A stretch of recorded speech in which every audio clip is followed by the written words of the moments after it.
بسم اللہ الرحمن الرحیم۔ پروگرام آج اسلام میں ہم آپ کو خوش آمدید کہتے ہیں۔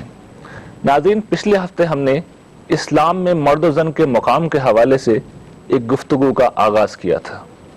ہم نے یہ دیکھا تھا کہ خاندانی نظام میں اللہ تعالیٰ نے مرد کو سربراہی کے منصب پر فائز کیا ہے۔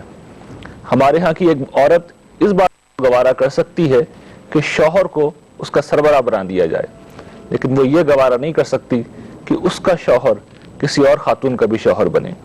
جبکہ ہم یہ دیکھتے ہیں کہ اسلام میں مردوں کو ایک سے زیادہ شادیاں کرنے کی اجازت دی گئی ہے۔ آج کے پروگرام میں ہم اسی موضوع پر گفتگو کریں گے۔ ہمارے ساتھ شریک گفتگو ہیں ممتاز ریسرچ اسکالر جناب جاوید احمد غامدی صاحب۔ جاوید صاحب کا نام کسی تعارف کا محتاج نہیں ہے، آپ نے اپنی ساری زندگی دین پر علم و تحقیق میں گزاری ہے۔ جاوید صاحب کے ساتھ ہمارے شرکا بھی موجود ہیں جو اپنے سوالات کے ذریعے سے پروگرام میں حصہ لیں گے۔ ناظرین، ہم گفتگو کا باقاعدہ آغاز کریں گے، لیکن اس وقت ہم لے رہے ہیں ایک شارٹ بریک۔ ہمارے ساتھ رہیے گا۔ Welcome back viewers. جاوید صاحب، قرآن پاک میں سورہ نساء میں اللہ تعالیٰ ارشاد فرماتے ہیں کہ فَانكِحُوا مَا طَابَ لَكُم مِّنَ النِّسَاءِ مَثْنَىٰ وَثُلَاثَ وَرُبَاعَ، کہ تمہیں عورتوں میں سے جو پسند ہو ان میں سے دو دو، تین تین، چار چار سے تم نکاح کر لو۔ اسلام نے مردوں کو ایک سے زیادہ چار تک شادیاں کرنے کی اجازت دی ہے۔ تو یہ بھی چیز بھی اس حوالے سے پیش کی جاتی ہے کہ اسلام میل ڈومینیٹنگ سوسائٹی ہے، اس میں مردوں کو تو اجازت دی گئی ہے، عورتوں کو اجازت نہیں دی گئی۔ دیکھیے جی، پہلے تو یہ سمجھ لیجئے کہ کیا اسلام سے پہلے ایک سے زیادہ شادی کرنا ممنوع تھا؟ جو یہ بات کہی جاتی ہے کہ اسلام نے اجازت دے دی اس چیز کی۔ مرد شادی ایک بھی کرتے تھے، ایک سے زیادہ بھی کرتے تھے۔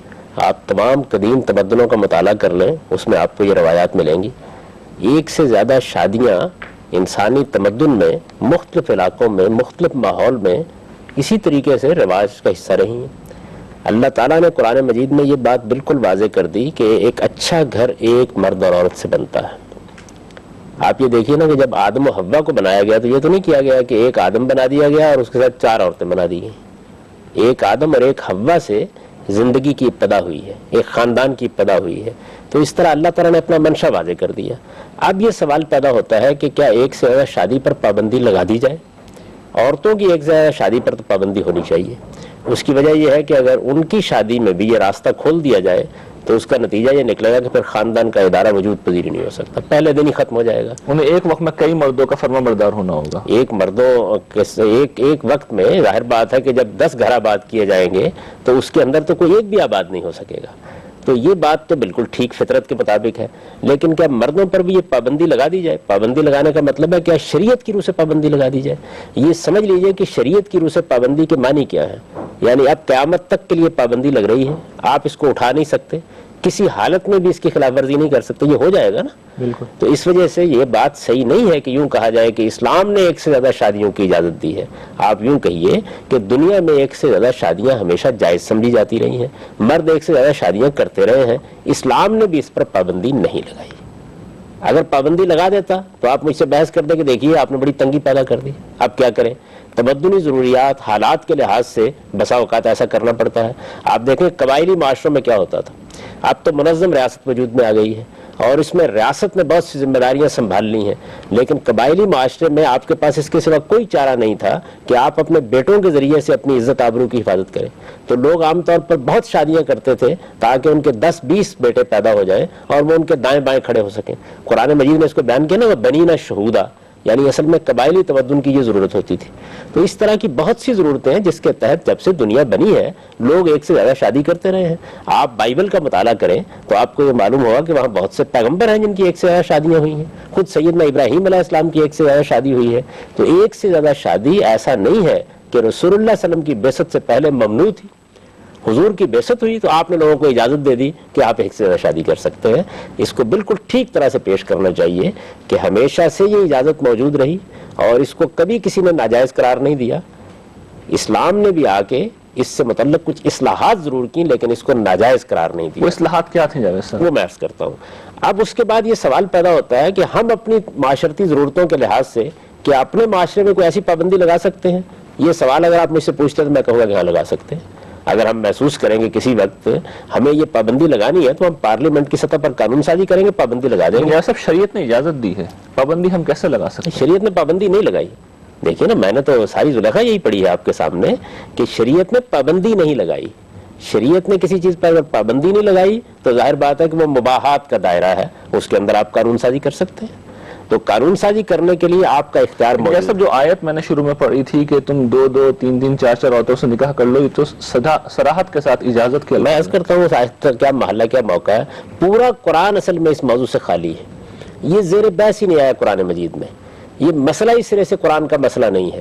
شادیاں لوگ ایک سے زیادہ کر رہے تھے. میں نے آپ سے عرض کیا کہ قرآن نے یہ بات تو بتا دی کہ ہم نے دنیا کی ابتدا ایک آدم و حوا سے کی تھی. اس سے معلوم ہو گیا کہ خدا کا منشا کیا ہے, فطرت کا تقاضا کیا ہے, صحیح گھر کس سے بنتا ہے, وہ ایک مرد و عورت ہی سے بنتا ہے. اب اس کے بعد یہ سوال میں نے آپ کے سامنے رکھا ہے کہ تمدنی ضروریات کے تحت, معاشی ضروریات کے تحت, سماجی ضروریات کے تحت یہ مسئلہ پیدا ہوا کہ کیا عورت ایک سے زیادہ شادی کر سکتی ہے. اس کا جواب ہر تمدن نے, ہر تہذیب نے, ہر اخلاقی قانون نے یہی دیا کہ ایسا نہیں ہونا چاہیے, کیونکہ اس سے خاندان کا ادارہ ختم ہو جائے گا. دوسرا سوال یہ تھا کہ کیا مرد ایک سے زیادہ شادی کر سکتا ہے. اس کا جواب ہر تمدن میں یہی دیا گیا کہ اس پر پابندی نہیں لگانی چاہیے. چنانچہ شریعت جب آئی, یعنی خواہ وہ شریعت تورات میں آئی, خواہ اس کی تجدید اس کے بعد باقی انبیاء علیہ السلام نے کی, یا وہ شریعت قرآن میں آئی, اس میں اس پر پابندی نہیں عائد کی گئی. پابندی نہیں عائد کی گئی, یہ صحیح تعبیر ہے. اجازت دی گئی کہ تعبیر تب درست ہوتی اگر پہلے پابندی تھی اور اسلام نے آ کر وہ پابندی اٹھا دی. ایک چیز پہلے ہی مباح تھی, ایک چیز پہلے ہی جائز تھی.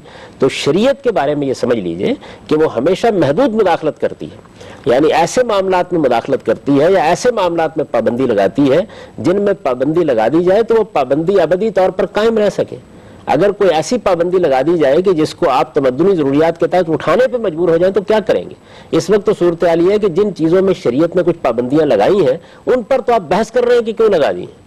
یہ ایک پابندی بھی لگا دی جاتی. یہ پابندی نہیں لگائی گئی. جب پابندی نہیں لگائی گئی تو اس کا مطلب یہ ہے کہ آپ کے لیے دروازہ کھلا ہوا ہے. آپ چاہیں تو اس پر پابندی لگا دیں, چاہیں تو اس کے لیے کوئی قانون سازی کر دیں, چاہیں تو اس میں کوئی حدود مقرر کر دیں. یہ حق آپ کو حاصل ہے, یا آپ کی پارلیمنٹ کو حاصل ہے, یا آپ کے معاشرے کو حاصل ہے. آپ کیجئے. اس سے کوئی فتنہ نہیں پیدا ہوگا. وجہ کیا ہے, آپ ایک قانون بنائیں گے, اس کی غلطی واضح ہو جائے گی, کل اٹھا دیں گے, اس میں ترمیم کر دیں گے.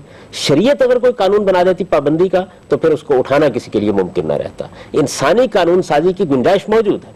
یہ بات بالکل غلط ہے کہ اسلام نے اجازت دے رکھی ہوئی ہے, آپ پابندی نہیں لگا سکتے. اسلام نے پابندی نہیں لگائی. واضح نہیں ہو رہا, آیت کے الفاظ کرتا ہوں, آپ اجازت دیجیے مجھے, میں آیت پر آ رہا ہوں. پہلے تو اس بنیادی مسئلے کو سمجھنے کی ضرورت ہے, کیونکہ آیت کا اس مسئلے سے تعلق ہی نہیں ہے. اس وجہ سے آیت کا تعلق ہی نہیں ہے. جی میں بتاتا ہوں ابھی آپ کو.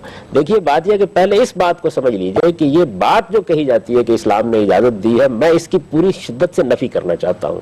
اور اس کی وجہ یہ ہے کہ ایسا فی الواقع نہیں ہے.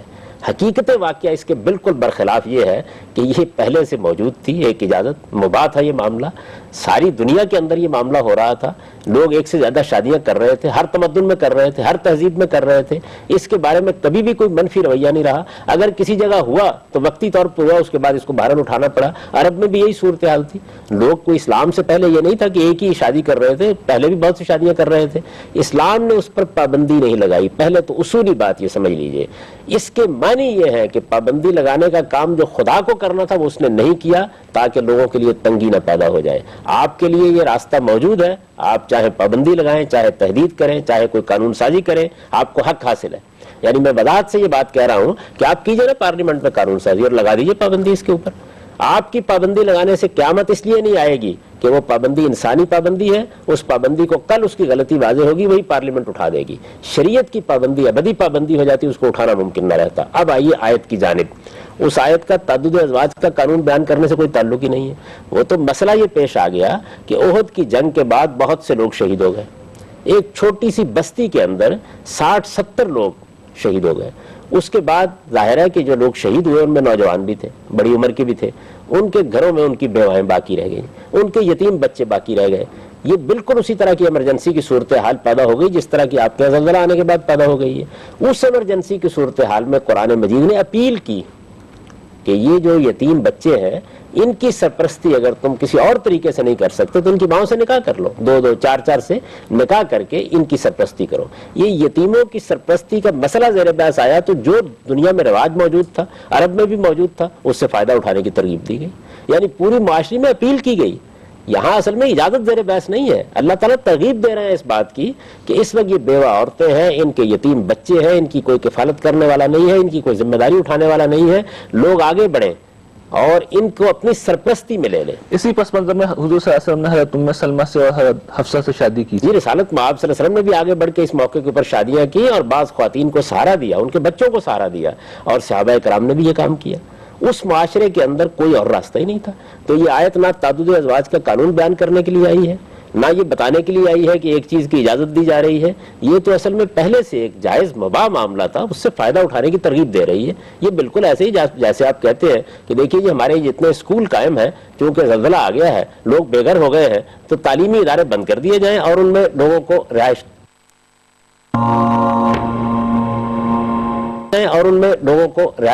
اختیار کرنے کی اجازت دے دی جائے.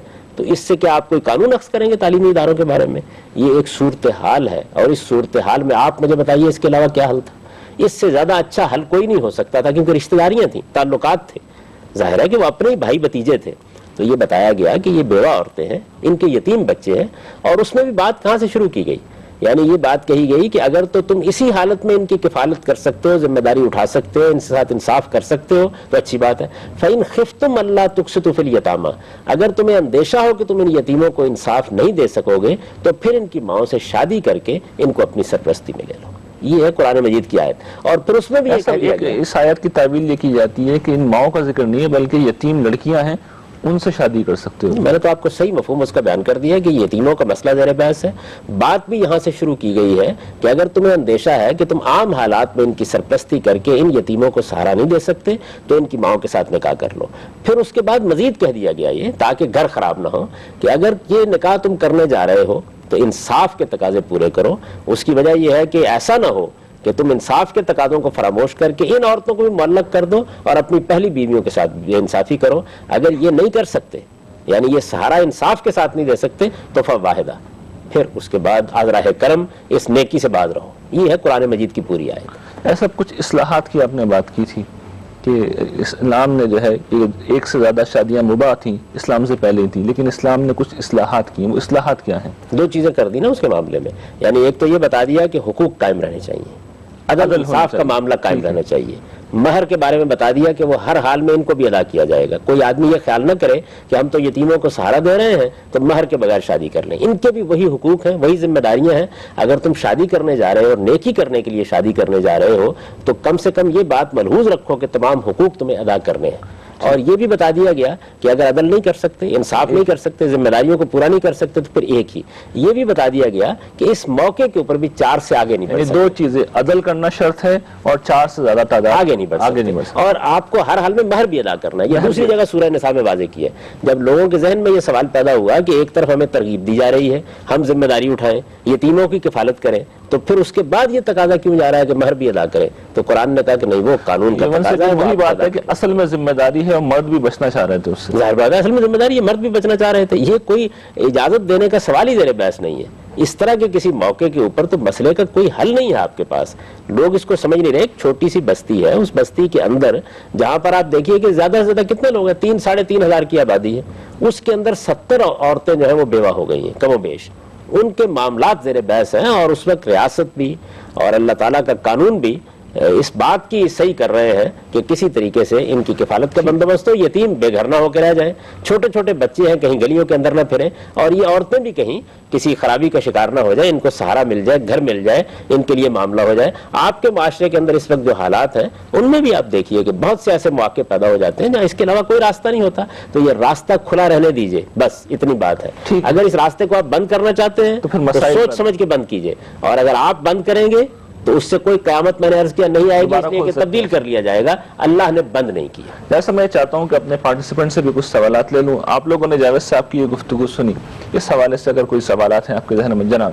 یعنی ہم جو ہیں وہ اگر اس معاشرے میں دیکھیں کہ جس طریقے سے مہنگائی بڑھتی چلی جا رہی ہے اور لوگوں کے لیے رہنے کے مسائل پیش ہوتے جا رہے ہیں, زیادہ سے زیادہ ہوتے جا رہے ہیں, اور ایک عام بندہ اپنی بیٹی کی شادی جہیز کی جو لعنت جو ہمارے معاشرے میں بہت زیادہ ہو گئی ہے اس میں نہیں کر سکتا, تو کیا کوئی بندہ آگے بڑھ کے اس فریضے کو اسی طور پہ اسی آیت کے مفہوم کے طور پہ لے کے بڑھ سکتا ہے؟ اسی میں ایڈ کر دوں کہ بہت سی لڑکیاں اوور ایج ہو جاتی ہیں ہماری، یہ ایک بڑا مسئلہ اس وقت ہو رہا ہے۔ ہمارے معاشرے میں عورتوں کی تربیت اس طریقے سے ہوئی ہے، معاشرتی روایات اس طرح کی ہیں، رواج ایسے بن گئے ہوئے ہیں، بچوں کی نفسیات ایسی بن گئی ہوئی ہیں کہ اس میں دوسری شادی کرنا آسان نہیں ہے۔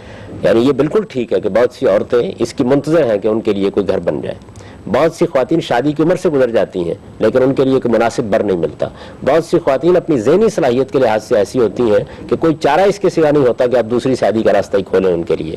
تو ضرورتیں تو اپنی جگہ موجود ہیں، کبھی ختم نہیں ہوں گی، اور یہ ضرورتیں آپ دیکھتے ہیں کہ سوسائٹی میں کسی نہ کسی درجے میں پوری بھی ہوتی رہتی ہیں، لیکن ہمارے معاشرے میں اس کو اتنا مشکل بنا دیا گیا ہے اور عورتوں کی نفسیات اتنی زیادہ رد عمل کی صورتحال پیدا کر دیتی ہے کہ بیچارہ مرد یہ حرکت اگر کہیں کر بیٹھے تو اس کے آباء و اجداد روتے ہیں۔ ممکن نہیں ہے یہ پابندی تو خود ہی لگی ہوئی ہے۔ اچھا آپ چاہتے ہیں کہ اس پر کوئی پابندی مزید لگانی ہے تو میں نے عرض کیا کہ جائیے پارلیمنٹ میں اس کے لیے قانون سازی کر لیجئے، لیکن یہ قانون سازی جب آپ کریں تو یہ ضرور سمجھ لیجئے کہ اس کے نتائج و عواقب کیا ہوں گے۔ آپ کے بہت سے مسائل ہیں جس میں سمجھتا ہوں کہ نفسیات کو تبدیل کرنے کی ضرورت ہے۔ ہماری خواتین کو بھی یہ سمجھنے کی ضرورت ہے کہ وہ اپنی بہنوں کے ساتھ اس معاملے میں کتنا ظلم کر دیتی ہیں، لیکن جب تک یہ نفسیات تبدیل نہیں ہوتی اس میں اسلام کیا کر لے گا؟ آپ یہ دیکھیں نا کہ جہیز کے بارے میں ہم سب یہاں بیٹھے ہوئے ہیں، ابھی گفتگو کر کے دیکھ لیں، سارے لوگ اس بات پر اتفاق کر لیں گے، کسی مجلس میں آپ چلے جائیں کہ یہ ایک بڑی لعنت ہے، اس کا خاتمہ ہونا چاہیے، لیکن اس کا خاتمہ کیسے کیا جائے؟ ظاہر بات ہے کہ بچی دوسرے گھر میں جانی ہے، مجھے اور آپ کو بھی اپنی بچی کو دوسرے گھر میں بھیجنا ہے۔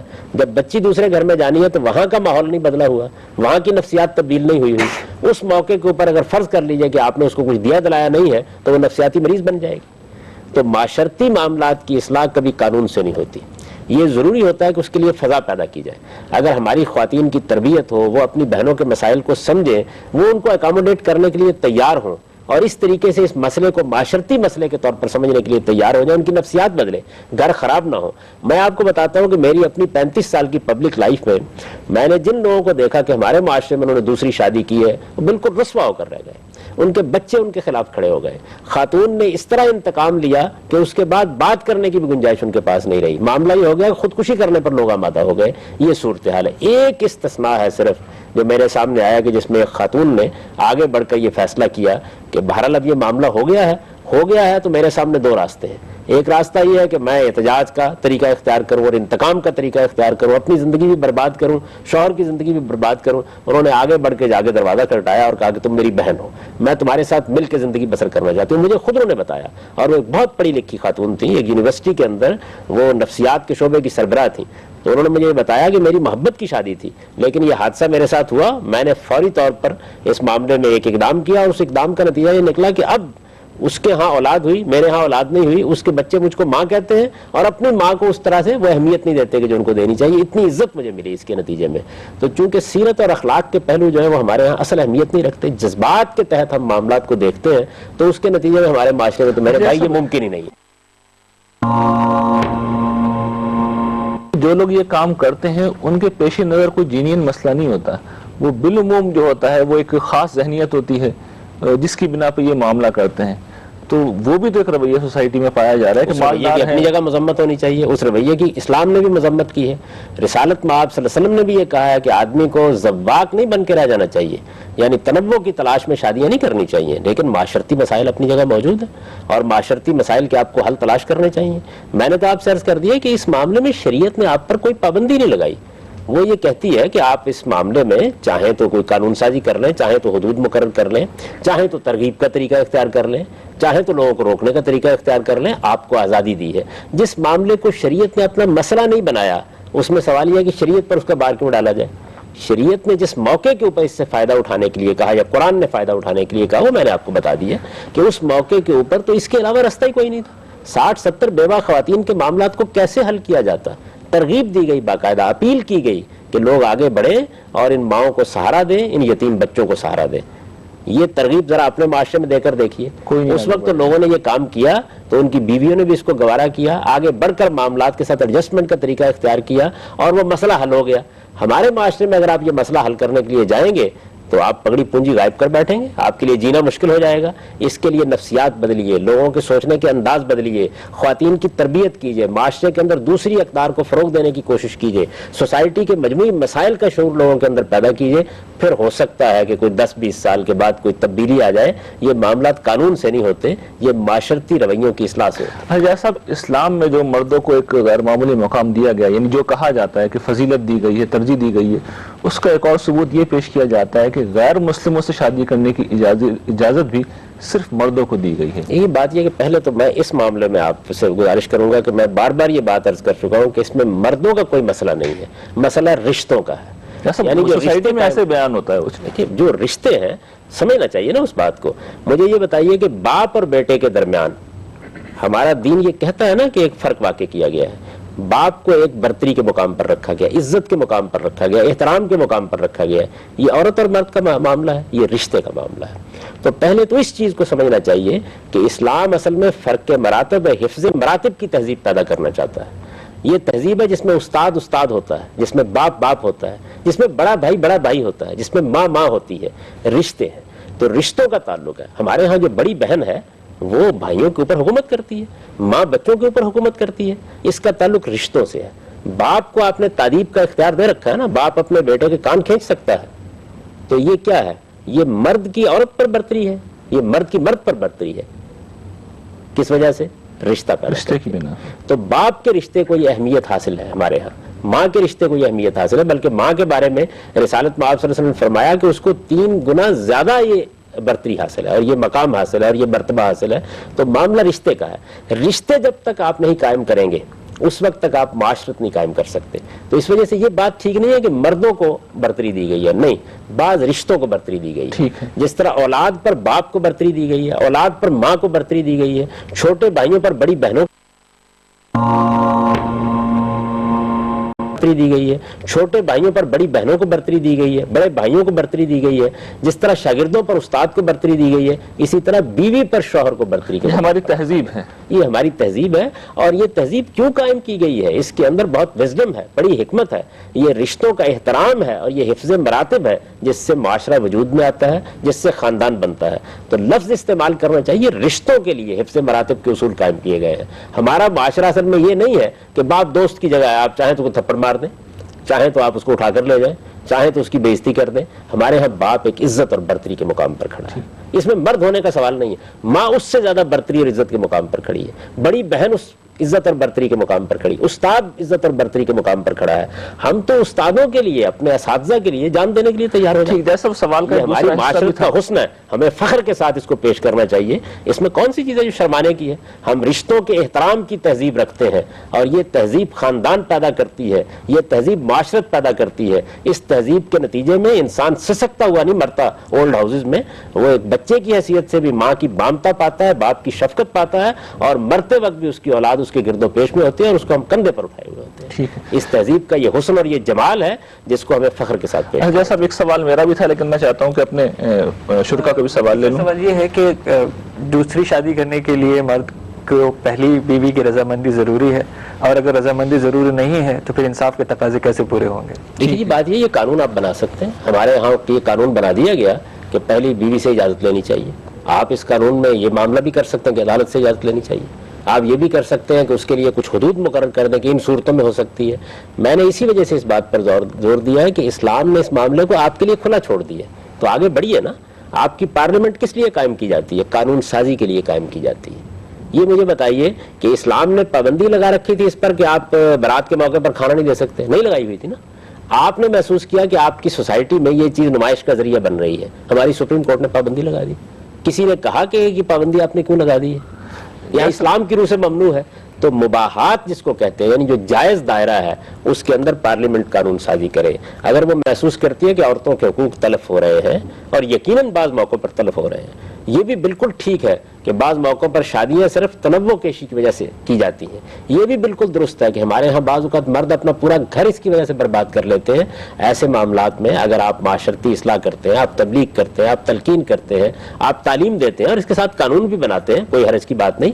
انسانی قوانین میں خوبی یہی ہوتی ہے کہ وہ اگر تجربے سے معلوم ہو جائے کہ غلط ہے تو ان کو آپ تبدیل کر سکتے ہیں. الہی قانون چونکہ ابدی قانون ہے, اس کے اندر یہ بات اس وجہ سے پابندی کے انداز میں نہیں کہی گئی, تو آپ یہ پابندی لگا سکتے ہیں. اگر اس معاملے میں میرے نزدیک بس صورتحال یہ ہے کہ ہماری عورتوں کی، میں نے آپ سے عرض کیا، تجزیہ کر کے آپ کو بتایا، نفسیات یہ ہے کہ یہ آپ کے لیے ایک یعنی بہت بڑے معجزے کی بات ہوگی، بلکہ اس کو کسی ورلڈ ریکارڈ بک میں شامل کرنا چاہیے کہ آپ اجازت دینے گئے اور بیوی نے اجازت دے دی.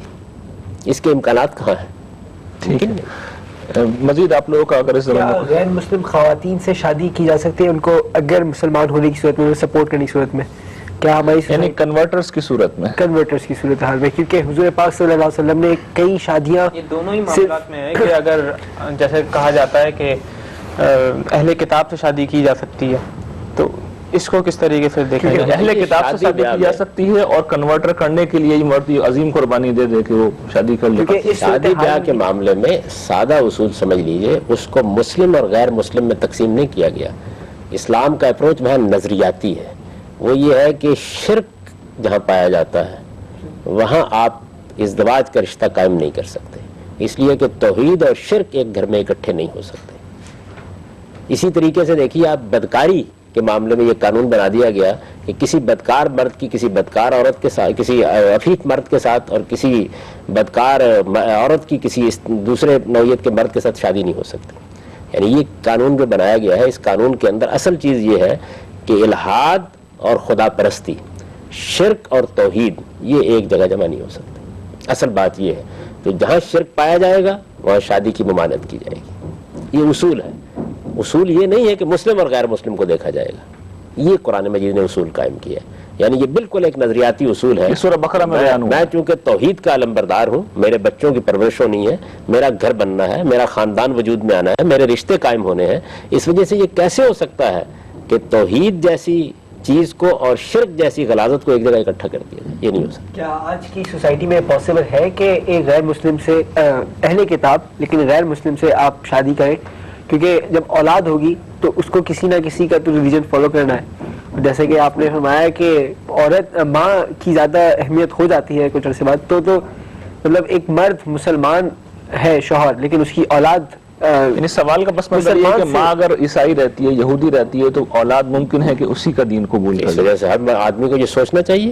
اس کی وجہ یہ ہے کہ اس وقت صورتحال یہ ہے کہ جو مسیحی اس وقت دنیا میں پائے جاتے ہیں ان کے شرک اپنی بدترین شکل میں نمودار ہو جاتا ہے. تو آپ کو سوچنا چاہیے کہ آپ شادی کر رہے ہیں. جیسا اسلام نے تو اجازت دی ہے نا سورہ مائدہ. دیکھیے وہ جو اجازت ہے اس کا پس منظر یہ ہے کہ اسلام نے جب یہ قانون بنا دیا کہ شرک اور توحید کا فرق قائم رہے گا اور کسی مشرک کے ساتھ شادی نہیں کی جا سکتی. اہل کتاب بھی شرک کرتے تھے، لیکن اہل کتاب شرک کرنے کے باوجود بہرحال توحید کو اصول کے طور پر مانتے تھے. تو استثناء دیا قرآن مجید نے کہ اس وقت چونکہ اسلامی تہذیب کا غلبہ ہو گیا ہے، اس وقت توحید کی وضاحت کر دی گئی ہے، اس وقت چونکہ اہل کتاب بالکل مغلوب ہو گئے ہیں، تو یہ چونکہ خاتون کو آپ کے گھر میں آنا ہوتا ہے، آپ کے خاندان میں آنا ہوتا ہے، تو آپ اگر چاہیں تو اس موقع کے اوپر ان کی پاک دامن عورتوں کے ساتھ شادی کر سکتے ہیں.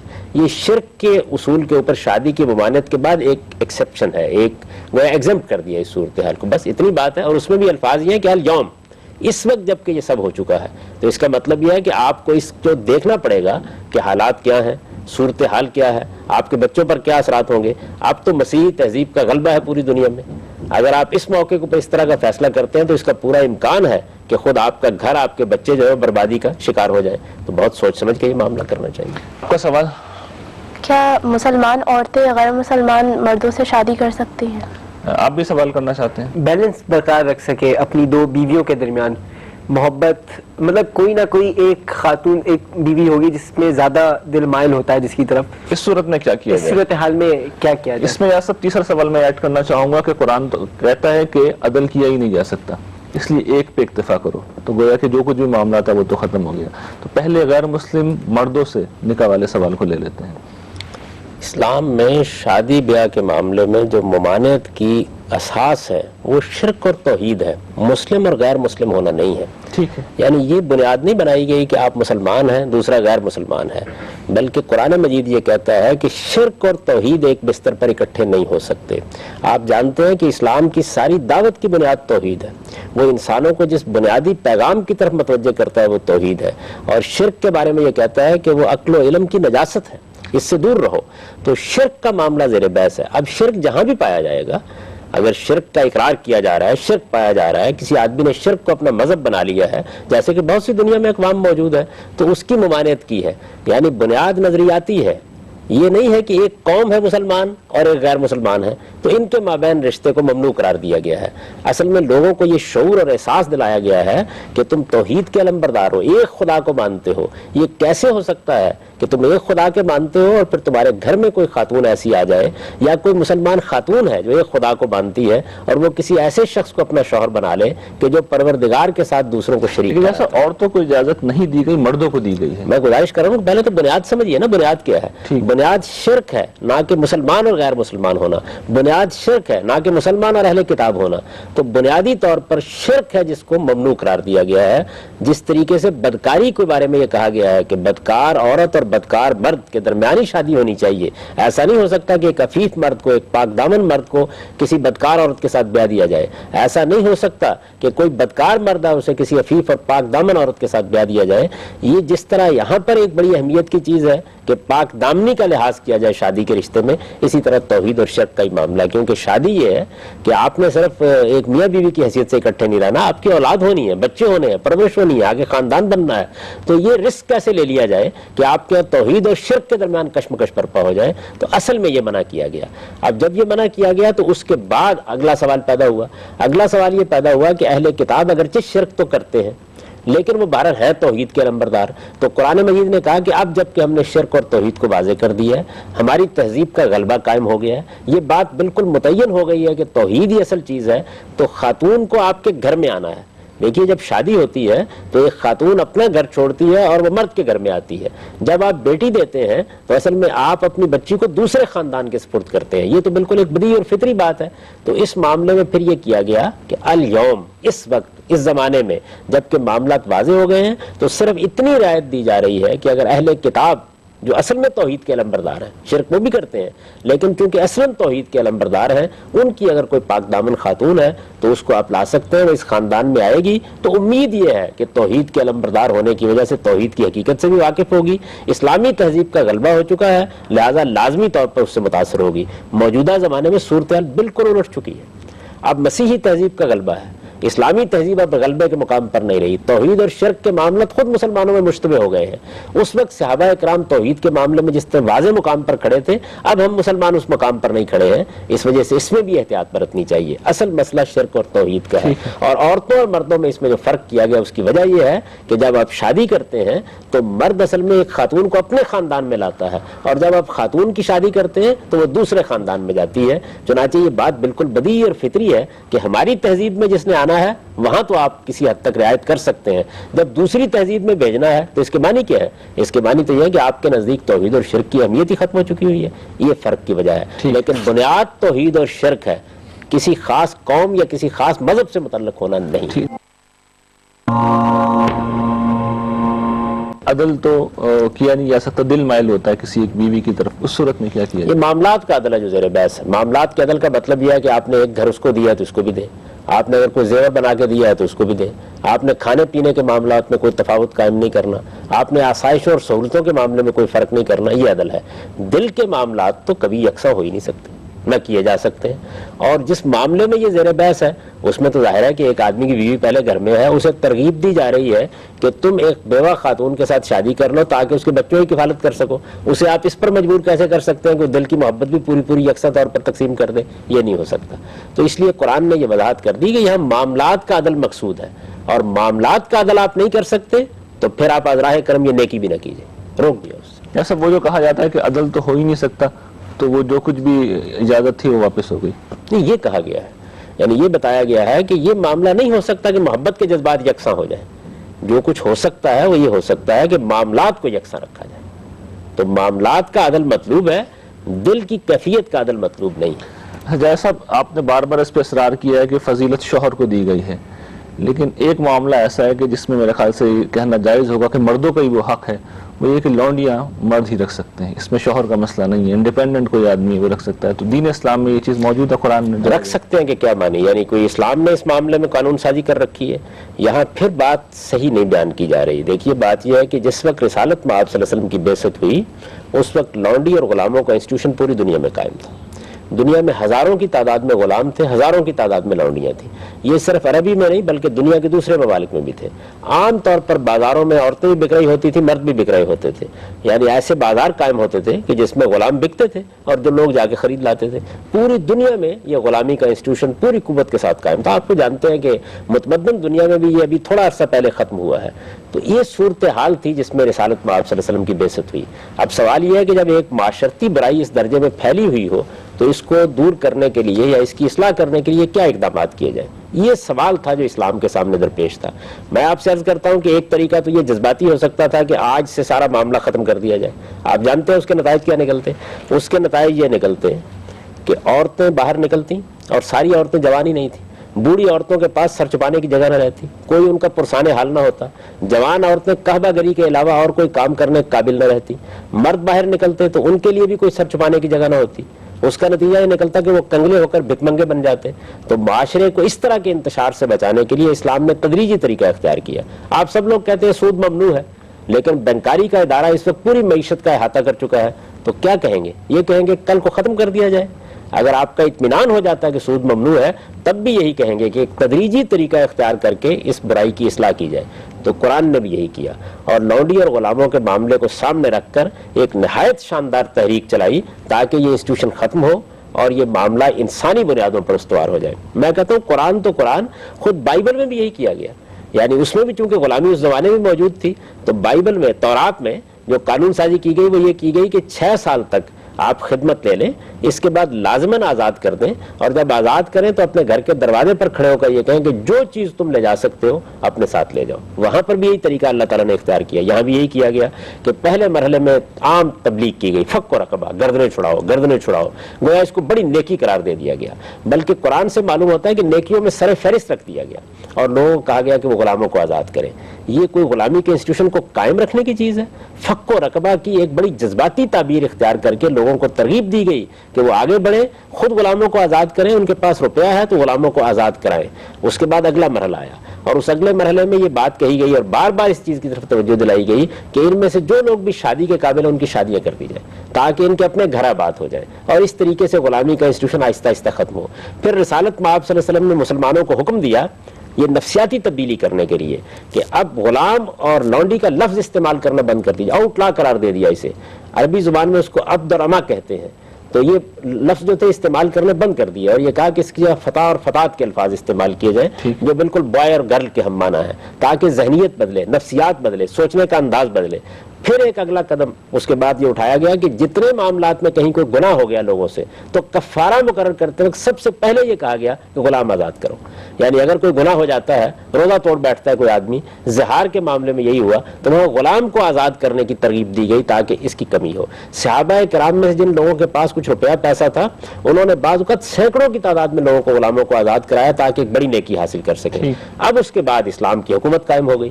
جب حکومت قائم ہوئی تو غلام آتے کہاں سے تھے دنیا میں؟ اصل میں جنگوں میں قیدیوں کو پکڑ کر غلام بنا لیا جاتا تھا.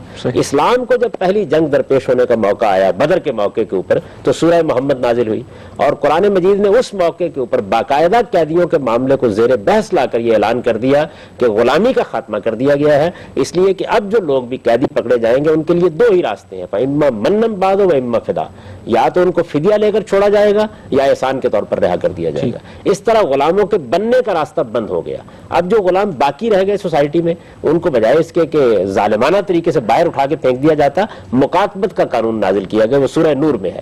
اس میں یہ بتایا گیا کہ کوئی غلام یا کوئی لونڈی آزادی حاصل کرنا چاہتی ہے تو وہ اپنے مالک سے درخواست کرے، اس سے ایک دستاویز پر دستخط ہو جائیں گے. یہ طے ہو جائے گا کہ اتنے عرصے میں سال 6 مہینے کی مدت مقرر ہو جائے گی، اس میں وہ اپنے پاؤں پر کھڑا کرے گی. ایک رقم مقرر کر دی جائے گی جو اس بات کی علامت ہوگی کہ اس نے اپنے پاؤں پر اپنے آپ کو کھڑا کر لیا، وہ ادا کر دے گی اور آزادی ہو جائے گی. بیت المال سے کہا گیا کہ اگر کوئی جدوجہد کے باوجود کامیاب نہیں ہوتا تو پھر بیت المال سے مدد کر کے اس کی آزادی کا اہتمام کر دیا جائے. اس طرح جو غلام موجود تھے ان کے ہاتھ میں بھی آزادی کا پروانہ پکڑا دیا گیا کہ ان میں سے جو چاہے اپنی آزادی لے سکتا ہے. اس کے بعد صرف وہ لوگ رہ گئے کہ جن کے پاس کوئی گنجائش نہیں تھی اپنے پاؤں پر کھڑا کرنے کی، کوئی پرسان حال نہیں تھا، بوڑھی عورتیں تھیں، معذور تھے، اپاہج تھے، بعض لوگ گھروں میں پڑے ہوئے تھے، وہ باقی رہ گئے.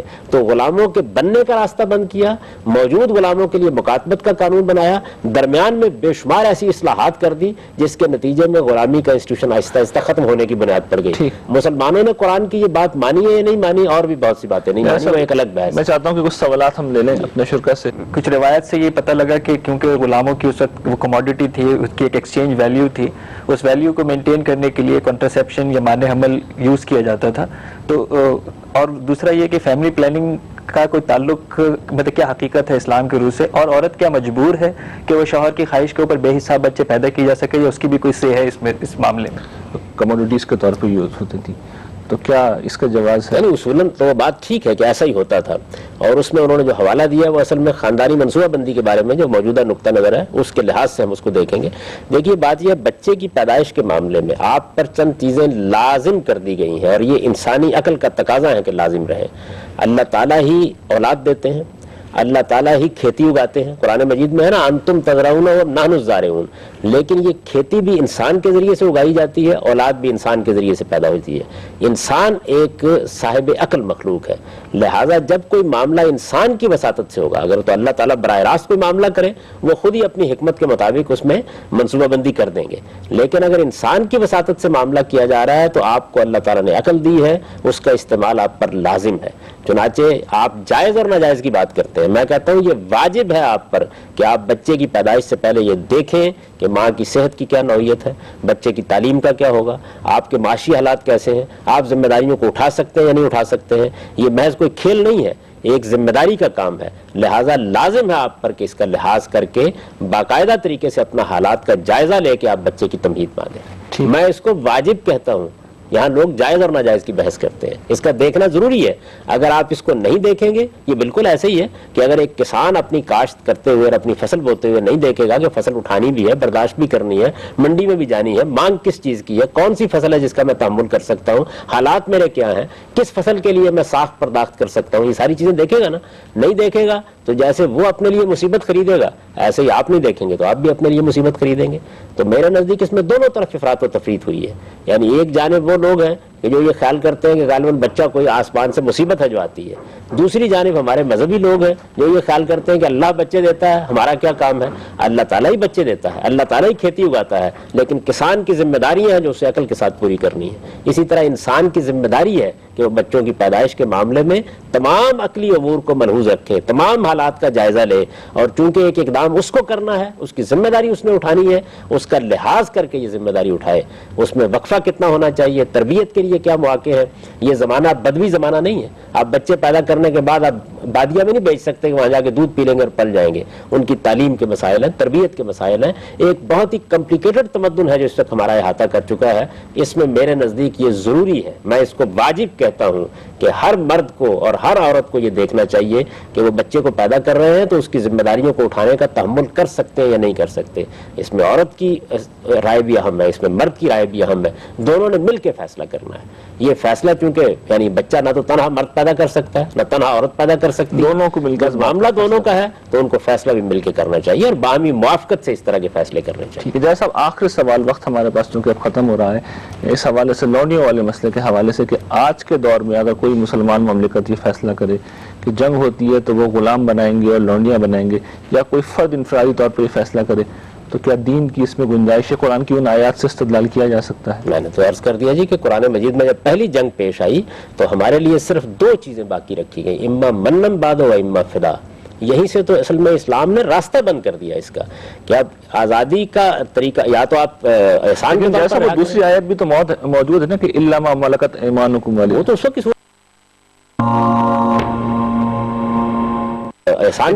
دوسری آیت بھی تو موجود ہے نا کہ الا ما ملکت ایمانکم, وہ تو اس وقت کی صورتحال کو بتا رہی ہے نا. ظاہر ہے کہ جب تک ایک معاملے کو ختم نہیں کیا جائے گا تو کیسے اس کو معاملے کو ختم کیا جا سکتا ہے. میں نے تو آپ کو پوری تفصیل بتائی ہے اس کی کہ دیکھیے جو غلامی اور لونڈیوں کا اس وقت انسٹیٹیوشن موجود تھا اس کو ختم کرنے کے لیے کیا طریقہ اختیار کیا گیا. آپ تو بنانے جا رہے ہیں, بنانے کا دروازہ کیسے کھولیں گے؟ جو موجود ہیں ان کے لیے قانون بنایا گیا, اور بنانے کے معاملے کے بارے میں یہ بتا دیا گیا کہ آپ کوئی راستہ باقی نہیں رہا. آپ جب جنگ میں اتریں گے اس میں اگر قیدی پکڑیں گے تو دو راستے ہیں, فَإِمَّا مَنًّا بَعْدُ وَإِمَّا فِدَاءً, یا آپ فدیہ دے کر رہا کریں گے یا احسان کے طور پر رہا کریں گے, اور کوئی راستہ آپ کے پاس باقی نہیں ہے. لہذا یہ راستہ تو قیامت تک کے لیے بند ہو گیا.